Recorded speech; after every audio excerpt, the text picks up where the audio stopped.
¿Sabías que el ejército mongol, considerado invencible, fue derrotado en Delhi por un truco inesperado? ¿Qué ocurrió realmente en la batalla de Kili, 1299, y cómo esta estrategia secreta logró destruir a los mongoles? Descúbrelo ahora. ¿Cómo pudo un ejército que parecía invencible, que arrasó imperios enteros y sembró terror desde Asia hasta Europa, llegar a conocer la derrota? Para entender por qué la victoria mongola parecía inevitable en 1299, primero hay que comprender el mito del ejército mongol invencible. Durante décadas, el nombre mongol fue sinónimo de destrucción absoluta. No se trataba solo de fuerza bruta, sino de una máquina militar perfectamente organizada, diseñada para conquistar rápido y aplastar sin piedad. Sus enemigos no solo temían sus armas, temían su reputación. Muchas ciudades se rendían incluso antes de verlos llegar, convencidas de que resistir era inútil. El núcleo de su poder estaba en la caballería ligera, jinetes capaces de disparar flechas con precisión mortal mientras galopaban a toda velocidad. Estos guerreros no combatían de forma caótica, seguían órdenes estrictas, se movían como un solo cuerpo y utilizaban tácticas que confundían y desesperaban al enemigo. Fingían retiradas, tendían emboscadas y atacaban desde ángulos imposibles. Cuando el rival creía haber ganado, ya estaba rodeado. A esto se sumaba una disciplina férrea. Desobedecer una orden podía significar la muerte. Pero esa dureza creaba ejércitos extremadamente eficientes. Cada soldado sabía exactamente qué hacer, cuándo hacerlo y cómo reaccionar si el plan cambiaba. En una época donde muchos ejércitos dependían del valor individual, los mongoles apostaban por la coordinación total. También dominaban algo que pocos comprendían: la guerra psicológica. Antes de atacar, difundían historias exageradas sobre masacres anteriores. Permitían que algunos sobrevivientes escaparan solo para que llevaran el mensaje del horror. El miedo se convertía en un arma tan poderosa como la espada. Cuando comenzaba la batalla, el enemigo ya estaba derrotado mentalmente. Además, los mongoles aprendían rápido. No despreciaban el conocimiento de los pueblos conquistados. Incorporaban ingenieros, espías, estrategas y nuevas tecnologías. Si un enemigo tenía una táctica eficaz, la estudiaban y la usaban mejor. Esa capacidad de adaptación los hacía parecer imparables. Por eso, cuando los mongoles pusieron sus ojos en la India, muchos asumieron que sería solo otra conquista más. Después de todo, ya habían vencido a ejércitos más grandes, reinos más ricos y ciudades mejor fortificadas. ¿Qué podía hacer Delhi frente a una fuerza que había derrotado a medio mundo? Y sin embargo, aquí está la gran pregunta que rompe el mito: si eran tan perfectos, tan temidos y tan experimentados, ¿qué salió mal? ¿En qué momento el ejército más temido de la historia dejó de ser invencible? La respuesta comienza cuando el mito choca con un enemigo que no jugó según las reglas esperadas. Y eso nos lleva directamente al escenario inesperado donde la leyenda mongola empezó a resquebrajarse. ¿Qué estaba pasando realmente en la India cuando el ejército más temido del mundo se acercaba a sus fronteras? Para comprender por qué Delhi no cayó como tantas otras regiones, es fundamental entender el contexto de la India en 1299, un escenario mucho más complejo y tenso de lo que los mongoles imaginaban. A finales del siglo XIII, el norte de la India no era un territorio débil ni desorganizado. Estaba bajo el control del sultanato de Delhi, un poder joven pero agresivo, forjado a través de guerras constantes, traiciones internas y campañas militares casi ininterrumpidas. Gobernar Delhi no era fácil. El sultán debía mantener el control sobre una población diversa, nobles ambiciosos y provincias que podían rebelarse en cualquier momento. Eso obligó al Estado a convertirse en una máquina militar siempre alerta. Delhi vivía en un estado de preparación permanente. No porque esperaran a los mongoles específicamente, sino porque el conflicto era parte de su realidad diaria. Rebeliones internas, incursiones externas y luchas por el poder habían creado una élite militar experimentada, acostumbrada a tomar decisiones rápidas bajo presión. A diferencia de muchos reinos que los mongoles habían enfrentado, Delhi no era un imperio relajado por años de estabilidad, sino uno endurecido por la crisis constante. La ubicación también jugaba un papel clave. El norte de la India estaba protegido por ríos, llanuras difíciles y un clima extremo que castigaba a los ejércitos no acostumbrados. El calor, el polvo y las largas distancias afectaban tanto a hombres como a caballos. Para un ejército nómada acostumbrado a las estepas abiertas, este entorno representaba un desafío silencioso pero peligroso. No era un campo de batalla ideal para repetir las tácticas que tantas victorias les habían dado. En el plano político, Delhi sabía que los mongoles no eran un enemigo cualquiera. Las noticias de sus conquistas habían llegado mucho antes que sus ejércitos. Historias de ciudades arrasadas y reinos desaparecidos circulaban por las cortes y los mercados. Pero lejos de paralizarse por el miedo, el liderazgo de Delhi entendió algo crucial: resistir era la única opción. Rendirse no garantizaba supervivencia, y luchar ofrecía al menos una oportunidad. Esa mentalidad marcó una gran diferencia. Mientras muchos gobernantes del mundo optaron por huir o negociar, Delhi reforzó sus defensas, reunió tropas y se preparó para un enfrentamiento directo. El ejército del sultanato no era improvisado. Contaba con infantería pesada, elefantes de guerra y comandantes que conocían el terreno palmo a palmo. Puede que no tuvieran la fama de los mongoles, pero tenían algo igual de valioso: determinación y conocimiento local. Además, la capital no podía permitirse una derrota. Delhi no solo era un centro político, sino un símbolo de poder. Si caía, todo el sultanato se derrumbaría. Esa presión convirtió la defensa en una cuestión de supervivencia total. Cada decisión militar estaba cargada de urgencia. No había margen para errores prolongados ni guerras de desgaste interminables. Desde la perspectiva mongola, este contexto fue subestimado. Acostumbrados a enemigos que colapsaban ante su reputación, esperaban encontrar un reino dividido, temeroso o mal preparado. Pero Delhi no encajaba en ese patrón. Era un estado tenso, militarizado y consciente de que enfrentaba una amenaza histórica. Así, cuando los mongoles avanzaron hacia la India en 1299, no se encontraron con una presa fácil, sino con un poder que, aunque vulnerable, estaba dispuesto a jugarse todo en una sola confrontación. Y es en ese choque entre expectativas y realidad donde comienza a gestarse el error que cambiaría el curso de la batalla. Porque el contexto no solo prepara el terreno, también decide quién sobrevive cuando llega el momento de luchar. ¿Por qué los mongoles, que ya dominaban medio mundo, decidieron avanzar hacia la India en 1299? La respuesta no es tan simple como una conquista más, porque detrás de esta invasión había ambición, necesidad y una peligrosa confianza excesiva. Para los mongoles, expandirse no era una opción, era una necesidad. Su imperio funcionaba gracias al movimiento constante, al botín y a los tributos de nuevos territorios. Detenerse significaba debilitarse. Cada generación de líderes debía demostrar su poder con nuevas campañas, y la India aparecía en el mapa como un objetivo tentador, rica, poblada y estratégicamente clave. Las historias sobre sus ciudades, su oro y sus recursos habían llegado a oídos mongoles mucho antes de que sus ejércitos se acercaran. Pero no se trataba solo de riqueza. La India representaba también una amenaza latente.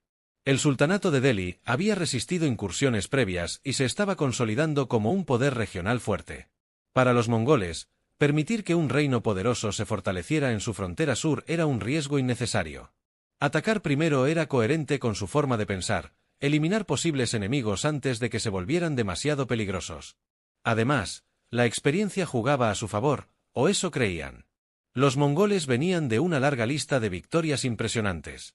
Habían derrotado ejércitos más grandes, ciudades mejor fortificadas y reinos con siglos de historia. Esa racha de éxitos creó una sensación de invulnerabilidad. Desde su perspectiva, la India no parecía diferente. Otro territorio dividido, otro ejército que caería al primer impacto. Esa confianza se convirtió en un arma de doble filo. Los comandantes mongoles asumieron que Delhi reaccionaría como otros enemigos, con miedo, desorganización o intentos de negociación. Esperaban que la sola presencia de su ejército bastara para inclinar la balanza. Esta expectativa influyó en sus decisiones estratégicas, desde la velocidad del avance hasta la forma en que planearon el enfrentamiento.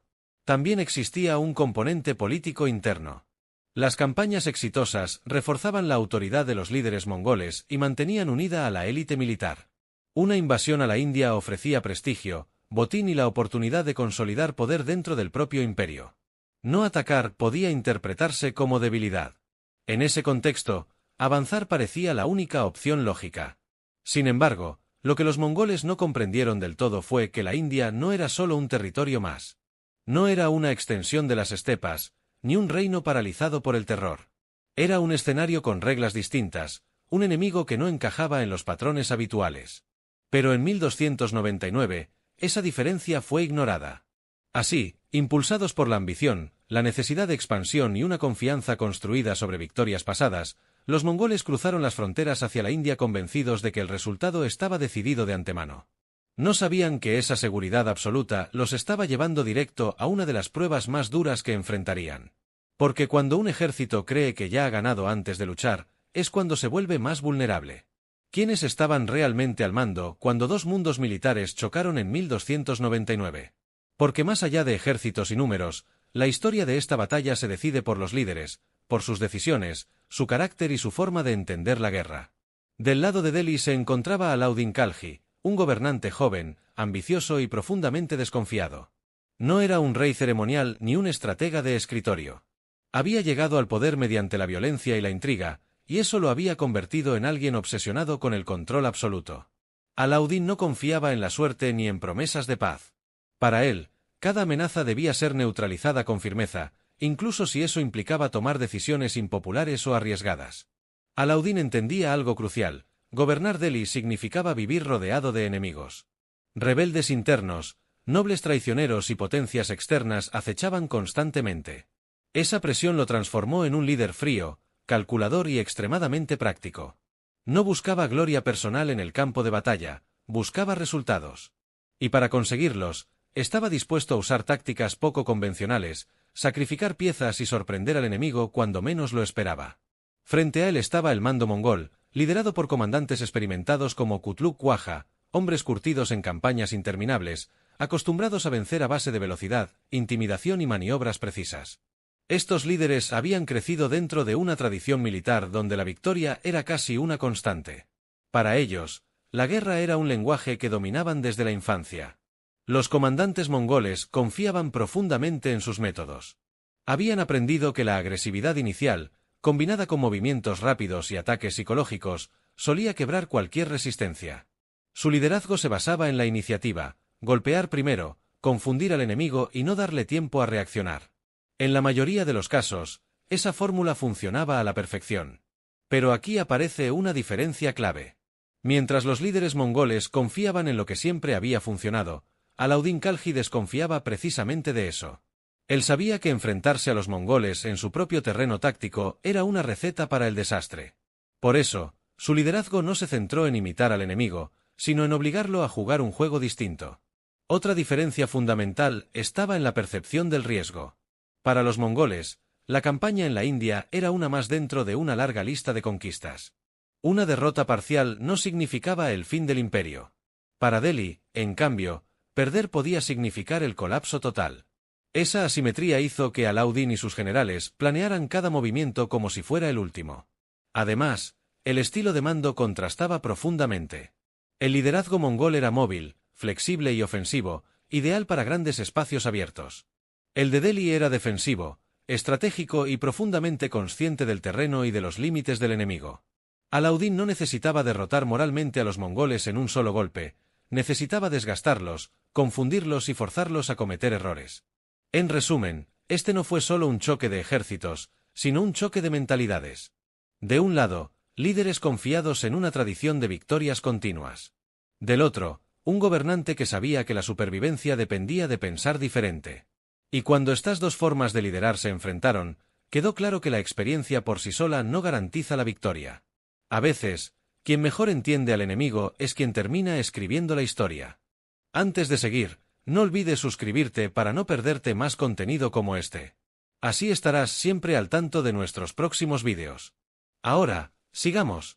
¿Qué decisiones se toman cuando sabes que el enemigo que se acerca casi nunca pierde?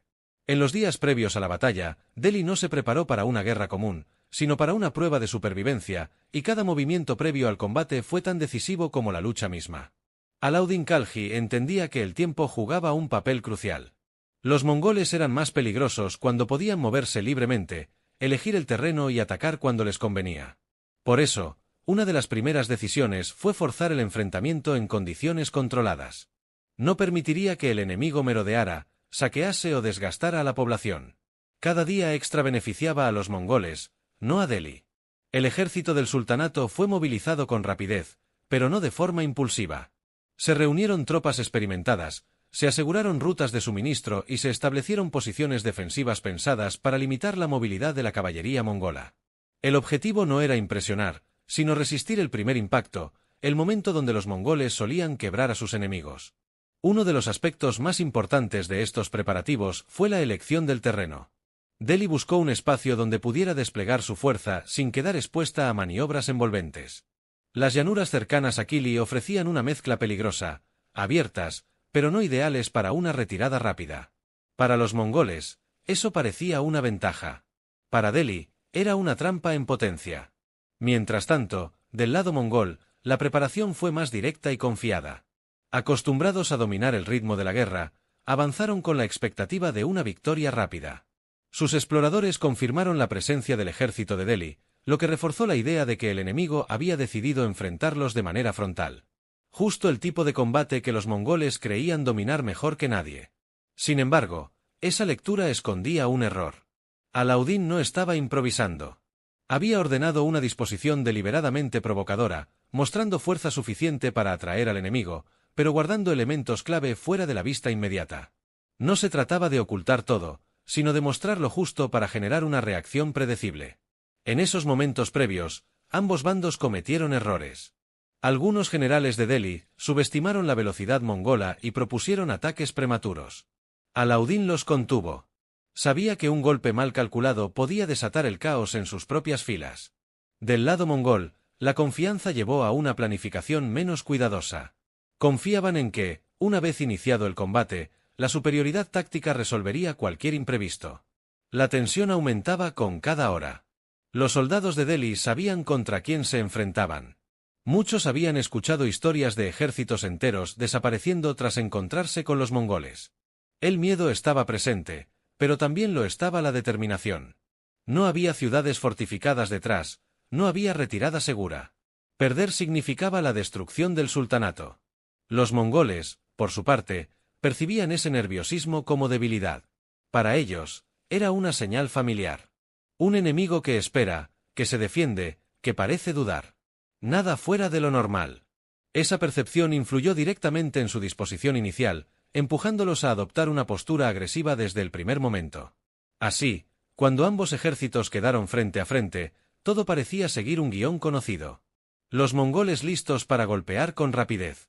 Delhi preparada para resistir.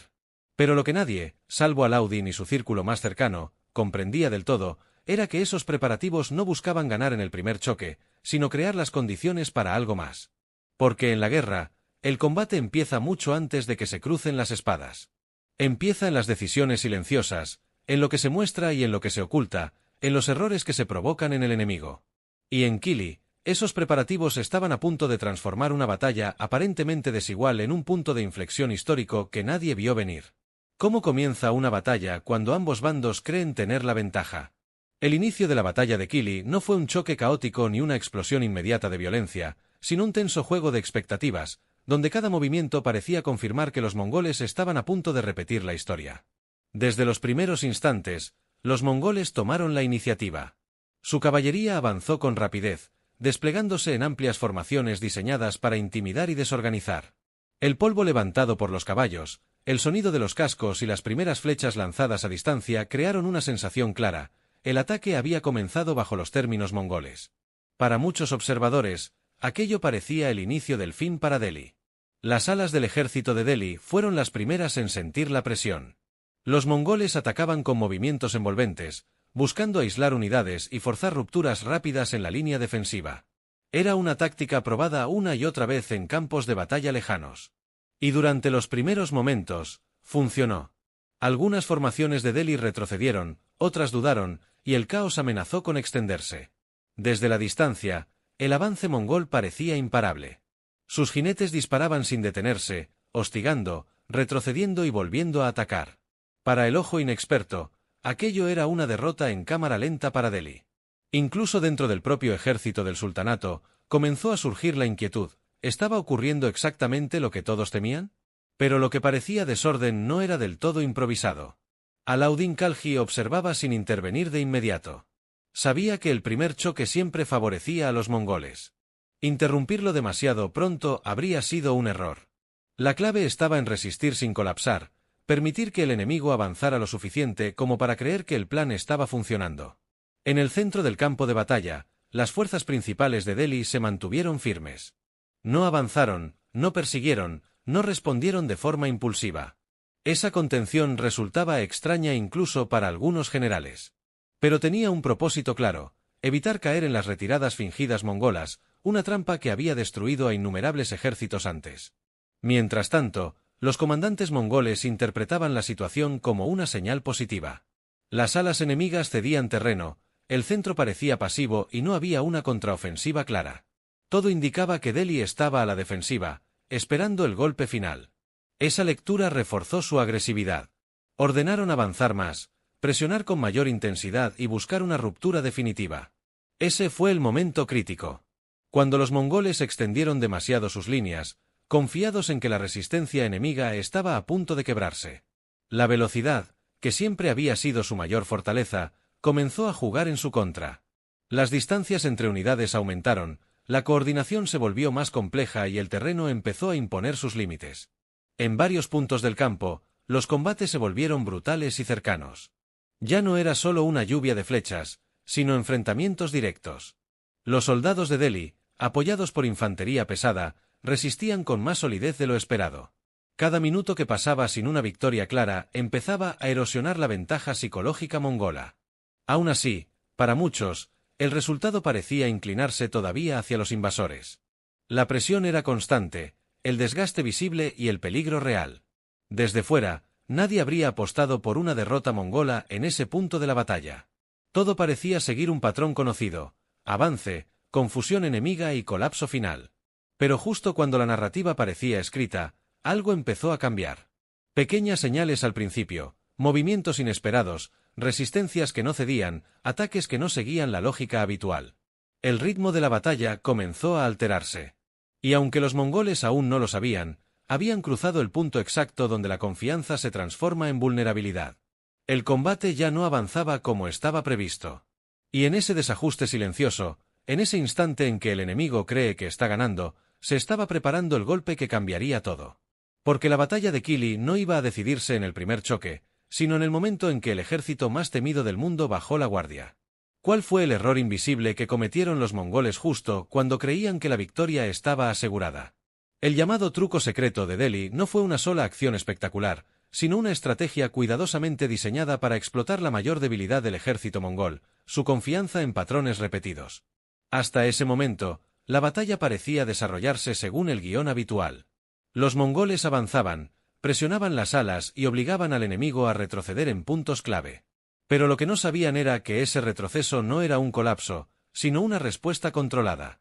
Delhi no estaba huyendo, estaba absorbiendo el impacto. El núcleo del truco consistía en algo simple pero devastador: negar a los mongoles el tipo de batalla que necesitaban para ganar. Su poder dependía del movimiento constante, de atraer al enemigo a persecuciones largas y luego rodearlo. Delhi, en cambio, se negó a morder el anzuelo. Cada vez que los mongoles intentaban provocar una retirada total, encontraban resistencia parcial, frenos inesperados y líneas que no se rompían del todo. Pero la clave llegó cuando los mongoles extendieron demasiado su ofensiva. Convencidos de que el enemigo estaba cediendo, avanzaron más allá de lo prudente. Sus unidades comenzaron a separarse, no por desorden, sino por exceso de confianza. Y fue en ese punto exacto donde Delhi ejecutó el verdadero golpe. De manera coordinada, fuerzas que hasta entonces habían permanecido contenidas entraron en acción. No fue una carga frontal descontrolada, sino ataques localizados contra unidades aisladas. Los mongoles, acostumbrados a ser ellos quienes rodeaban, comenzaron a verse rodeados en sectores concretos del campo de batalla. No todo el ejército, pero sí lo suficiente para generar confusión. Al mismo tiempo, Delhi utilizó su infantería pesada para fijar posiciones. En lugar de perseguir a los jinetes mongoles, los obligaron a combatir en espacios donde la movilidad se reducía. Cada segundo que pasaba sin poder maniobrar libremente debilitaba la ventaja mongola. Sus tácticas, diseñadas para la velocidad, empezaron a fallar cuando el enemigo no reaccionaba como estaba previsto. El truco no buscaba una destrucción inmediata, sino romper el ritmo. Y en la guerra, perder el ritmo puede ser fatal. Los mongoles comenzaron a recibir órdenes contradictorias. Avanzar, reagruparse, apoyar a unidades en peligro. La claridad inicial se transformó en urgencia. Y la urgencia, en errores. Otro elemento crucial fue la resistencia psicológica. Los mongoles esperaban que, ante la presión, Delhi colapsará moralmente. Pero ocurrió lo contrario. Cada ataque que no lograba un resultado decisivo fortalecía la confianza del sultanato. Los soldados que habían resistido el primer embate ahora creían que la victoria era posible. Ese cambio invisible, pero poderoso, alteró el equilibrio del combate. El truco también incluía saber cuándo no atacar. Delhi evitó persecuciones largas, evitó romper su propia formación y se negó a caer en provocaciones. Eso frustró a los comandantes mongoles, acostumbrados a controlar el comportamiento del enemigo. Por primera vez, se enfrentaban a un ejército que no reaccionaba como debía. Con el paso de las horas, la batalla dejó de ser una ofensiva mongola clara y se convirtió en una serie de enfrentamientos desordenados. No porque Delhi fuera más rápida, sino porque había obligado al enemigo a luchar en condiciones incómodas. El cansancio empezó a notarse, los caballos se agotaban y las decisiones ya no se tomaban con la frialdad inicial. Y entonces ocurrió lo impensable, el ejército mongol dejó de dictar el curso de la batalla. No había una gran carga final, no había un colapso espectacular. Lo que hubo fue algo mucho más peligroso para ellos, la pérdida de control. Ese fue el verdadero truco secreto de Delhi. No derrotar a los mongoles en fuerza bruta, sino llevarlos a un terreno mental y táctico donde su experiencia ya no garantizaba nada. En ese momento, el mito de la invencibilidad empezó a romperse. Y cuando un ejército basado en la reputación deja de creer en ella, el final está mucho más cerca de lo que parece. ¿Qué sucede cuando el ejército que siempre ha impuesto el caos empieza a vivirlo en carne propia? En la fase final de la batalla, el colapso del ejército mongol no llegó como una explosión repentina, sino como una desintegración progresiva, silenciosa al principio, pero imparable. A medida que el control se desvanecía, los mongoles comenzaron a perder su mayor ventaja, la coordinación. Las unidades que habían avanzado confiadas ahora, se encontraban demasiado separadas para apoyarse entre sí. Los mensajeros tardaban en llegar, las órdenes se volvían confusas, y en algunos casos, directamente contradictorias. En un ejército basado en la precisión y la rapidez, ese retraso era letal. Los soldados mongoles no estaban acostumbrados a combatir de esa forma. Su doctrina se apoyaba en mantener siempre la iniciativa. Pero ahora reaccionaban en lugar de decidir. Cada intento de reorganización se encontraba con nuevos focos de resistencia. No eran derrotas totales, sino pequeños fracasos acumulados, suficientes para romper el flujo de la batalla. El cansancio comenzó a notarse. Los caballos, pieza clave del poder mongol, llevaban horas de movimiento constante bajo un clima y un terreno poco favorables. A diferencia de otros enfrentamientos, no había persecuciones exitosas que justificaran ese esfuerzo. Solo combates prolongados, posiciones bloqueadas y una sensación creciente de estancamiento. Para un ejército acostumbrado a resolver batallas con rapidez, aquello era profundamente desmoralizador. Del lado de Delhi, ocurrió lo contrario. Cada minuto que pasaba sin una victoria mongola reforzaba la confianza de sus tropas. La resistencia inicial había funcionado. El truco había surtido efecto. Ahora, los soldados del sultanato ya no luchaban solo por sobrevivir, sino con la convicción de que el enemigo podía ser vencido. Ese cambio psicológico fue tan decisivo como cualquier maniobra militar. En varios sectores, las unidades mongolas comenzaron a retirarse de manera desordenada. No se trataba aún de una huida general, sino de repliegues tácticos que no siempre eran comunicados correctamente. Eso generó huecos inesperados en la línea mongola, huecos que Delhi aprovechó con precisión, sin lanzarse a una persecución imprudente. La retirada parcial tuvo un efecto dominó. Ver a compañeros retroceder, incluso de forma controlada, afectó la moral de otros grupos. La idea de la invencibilidad empezaba a resquebrajarse. Y cuando un ejército construido sobre la reputación pierde esa aura, el impacto es devastador. El miedo cambia de bando. Los comandantes mongoles intentaron recuperar el control, pero el tiempo jugaba en su contra. La batalla ya no estaba bajo sus términos.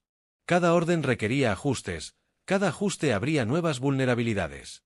La flexibilidad que los había hecho formidables se veía limitada por un enemigo que no les daba espacio para reorganizarse plenamente. Finalmente, la retirada se volvió inevitable. No porque el ejército estuviera completamente destruido, sino porque la situación había dejado de ser sostenible. Permanecer en el campo de batalla implicaba mayores pérdidas sin una perspectiva clara de victoria. Y para los mongoles, acostumbrados a campañas decisivas, eso era una señal clara de que algo había salido terriblemente mal. El colapso, entonces, no fue una derrota humillante, sino algo más peligroso para su legado, una derrota realista. Una que demostraba que podían ser detenidos, confundidos y obligados a retroceder. En Kili, los mongoles no solo perdieron terreno. Perdieron la certeza de que su forma de hacer la guerra siempre funcionaría. Y cuando esa certeza desaparece, ningún imperio vuelve a ser el mismo. ¿Qué cambia en la historia cuando un ejército considerado invencible es obligado a retroceder? Las consecuencias históricas de la batalla de Kili fueron mucho más profundas que una simple victoria defensiva. Este enfrentamiento alteró percepciones, estrategias y el equilibrio de poder en una región clave del mundo medieval. Para el sultanato de Delhi, Kili se convirtió en una prueba definitiva de supervivencia. La victoria no solo evitó una invasión devastadora, sino que consolidó la autoridad de Alauddin Khalji como un gobernante capaz de proteger el corazón del reino. Después de Kili, su posición interna se fortaleció enormemente. Los nobles rebeldes y los rivales políticos entendieron que el sultán no solo era implacable en el gobierno, sino eficaz en la guerra. Esa reputación permitió a Delhi estabilizarse y proyectar poder durante años posteriores. Desde una perspectiva militar, la batalla dejó una lección clara: los mongoles podían ser detenidos. Aunque no fueron destruidos, el simple hecho de obligarlos a retirarse rompió un mito que había paralizado a muchos reinos. Kili demostró que la disciplina, el conocimiento del terreno y la paciencia estratégica podían contrarrestar incluso al ejército más temido de su tiempo. Esta derrota tuvo un impacto directo en las futuras incursiones mongolas hacia la India. Aunque siguieron existiendo amenazas y ataques menores, el enfoque cambió. Ya no se trataba de una conquista rápida y segura. La región pasó a ser vista como un territorio costoso, difícil y peligroso. El precio de avanzar más allá de Kili parecía demasiado alto, especialmente cuando otras fronteras del imperio requerían atención.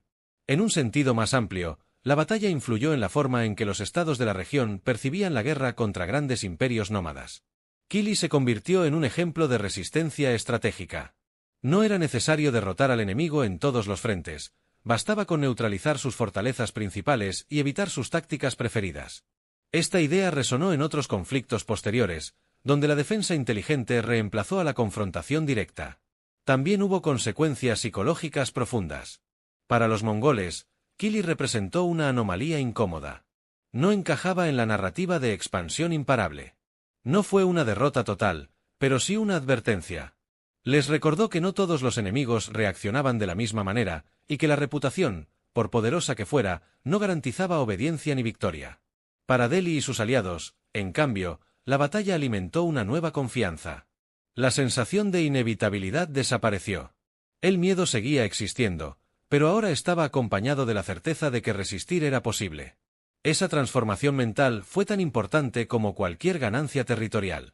A largo plazo, Kili ayudó a definir el carácter del sultanato de Delhi como un estado militarizado y estratégicamente consciente.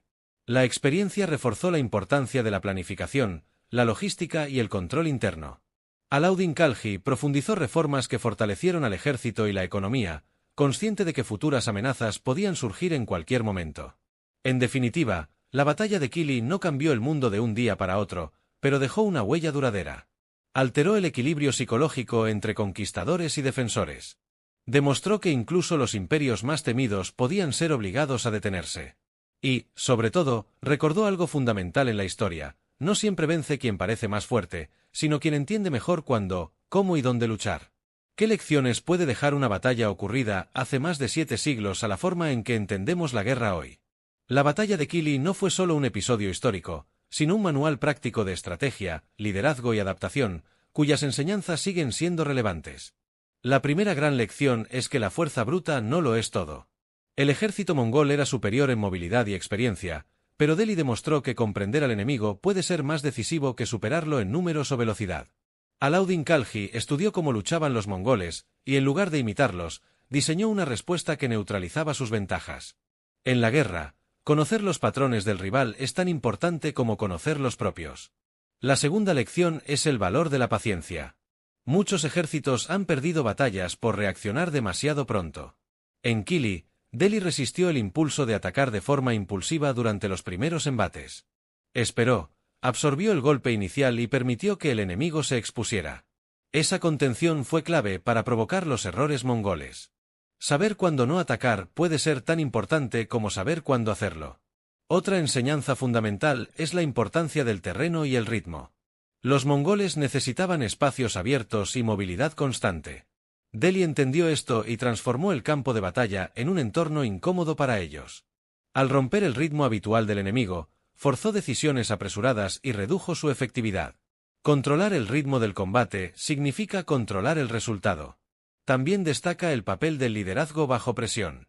Alauddin Khalji no buscó una victoria espectacular, sino una victoria posible. Tomó decisiones pragmáticas, incluso impopulares, pensando la supervivencia del Estado. Esta mentalidad demuestra que el liderazgo efectivo no siempre se ve heroico en el momento, pero resulta decisivo a largo plazo. Finalmente, Kili enseña una lección psicológica poderosa: la reputación no gana batallas por sí sola. El miedo puede paralizar, pero también puede superarse. Cuando Delhi resistió y los mongoles no lograron una victoria rápida, el equilibrio mental cambió. El ejército que parecía invencible dejó de serlo.